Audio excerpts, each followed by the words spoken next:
इस नई वीडियो में जिसका नाम है एनसीईआरटी छानबीन। इसमें हम लोग क्या करेंगे कि नीट के पॉइंट ऑफ व्यू से और एनसीईआरटी के पॉइंट ऑफ व्यू से बायोलॉजी में जितने भी ऐसी लाइनें हैं जो हमको समझ में नहीं आती है या ऐसी लाइनें जो हमको लगता है बहुत ज़्यादा डिफिकल्ट हैं, उनको समझने की कोशिश करेंगे, उनको डिकोड करने की कोशिश करेंगे और कोशिश ये करेंगे कि वो लाइनें दोबारा हमको परेशान ना करें ताकि हम असर्शन, रीजन और स्टेटमेंट ये सवाल बहुत अच्छे से लगा पाएं।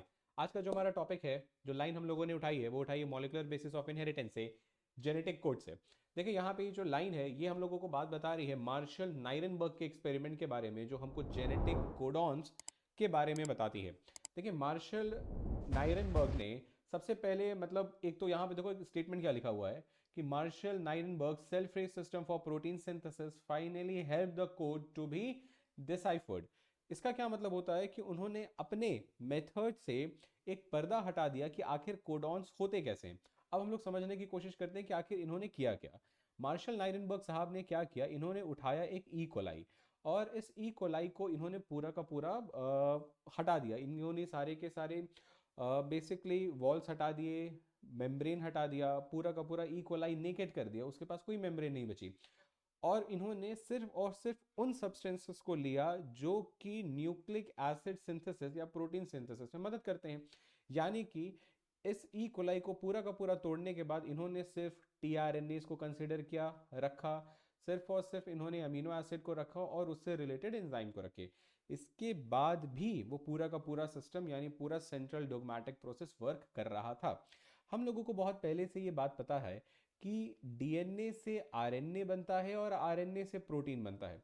नाइरनबर्ग साहब ने क्या किया कि ये जो आरएनए है एक आर्टिफिशियल आरएनए बनाया और उस आर्टिफिशियल आरएनए में अपने मन मुताबिक इन्होंने क्या किया कि नाइट्रोजनस बेसिस लगा दिए। एग्जाम्पल के तौर पे इन्होंने पूरा का पूरा आर्टिफिशियल आरएनए बनाया सिर्फ और सिर्फ यूरेसिल का, और इसको इन्होंने इसी सेल फ्री सिस्टम में रख दिया।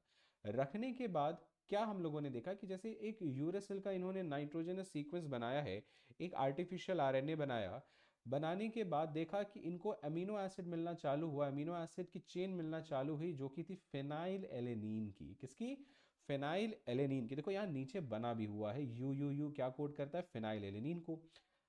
तब यहाँ पे अंदाजा लगा कि अगर हम यूरेसिल का इस्तेमाल करेंगे तो सिर्फ फिनाइल एलेनिन ही कोड होगा। बाद में इन्होंने एक चीज और ऑब्जर्व की कि जैसे अगर मेरी चेन में 90 यूरेसिल है तो जो अमीनो एसिड की चेन हमको मिल रही है उसमें सिर्फ और सिर्फ 30 अमीनो एसिड है। इसका ये मतलब है कि 3 नाइट्रोजनस बेस मिलकर के एक अमीनो एसिड को कोड कर रहे हैं और इसी को ही बोला गया क्या? कोडॉन। इसी के बारे में ज्यादा अच्छे से जानकारी हमको दी सेवेरो ओकोआ साहब ने। इसके बारे में हम लोग नेक्स्ट वीडियो में पढ़ेंगे और हमारी एक लाइन एनसीईआरटी के इस छोटे से वीडियो में क्लियर हो गई है। तब तक के लिए बेटा आपको नीट 2026 के लिए ऑल द बेस्ट।